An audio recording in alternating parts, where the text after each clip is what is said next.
Salut, tu sais ce que c'est un algorithme? Non? Bon bah c'est que tu dois pas faire ici alors. Enfin, sciences de l'ingénieur du coup. Bref, je vais t'expliquer ça, tu vas voir c'est pas compliqué. Déjà pour commencer, ce que tu vois derrière depuis tout à l'heure, bah c'est les parties d'un algorithme. En fait, on va mettre les flèches les unes avec les autres en faisant une suite.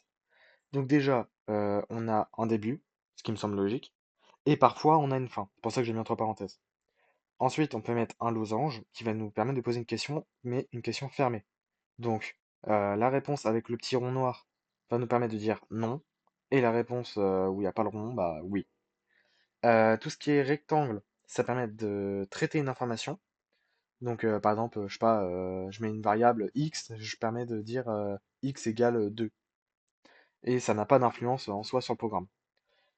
Juste en dessous, en repartant de la gauche, on va avoir un truc qui permet d'importer un sous-programme. Moi, je vais pas en utiliser parce que bah, j'ai pas besoin. Ensuite, juste à droite, on va avoir les rectangles penchés sur le côté qui sont un peu des losanges, qui vont nous permettre de faire une action.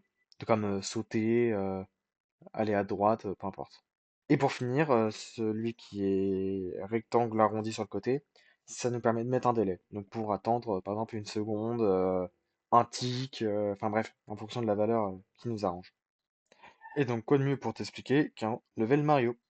Donc ce que je vais faire déjà, c'est mettre un quadrillage. Et là, ça va nous permet de savoir bah, plus facilement où est-ce que Mario peut aller. Juste avant, on va établir deux, trois petites règles. La première, c'est que Mario, il saute à deux cases de hauteur et que le Goomba, qui est symbolisé par un petit triangle, quand il est à deux cases de Mario, il va se rapprocher en se déplaçant de une case. Bon, à la base, c'était une erreur, mais on va rien dire, ok? Juste avant de se lancer dans un algorithme, il faut bah, savoir ce qu'on va mettre dedans.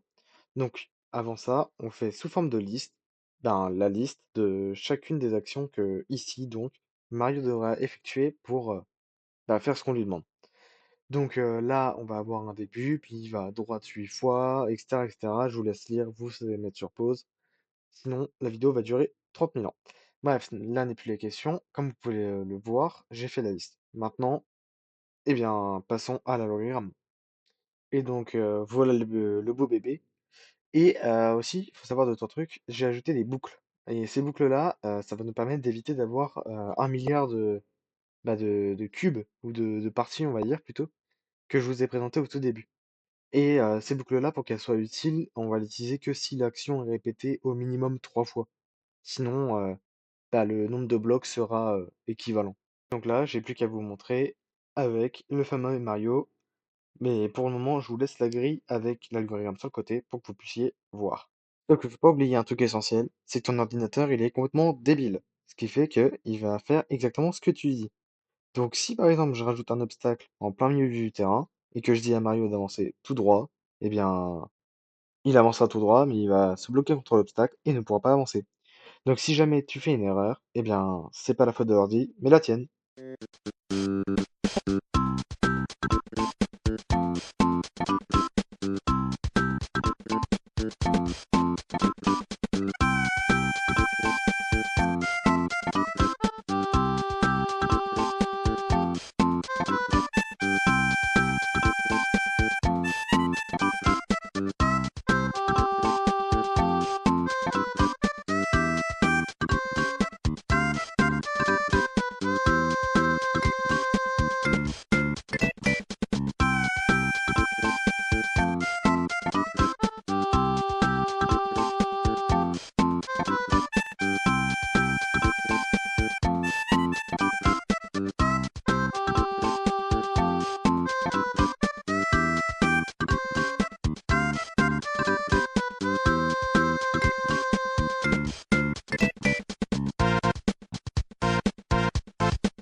Juste avant de vous montrer ce que ça rend sans la grille et l'algorithme, donc la version propre, comme je vous avais promis, je vais vous montrer la version de l'algorithme si jamais on aurait dû faire une boucle et qu'il n'y avait pas eu de fin.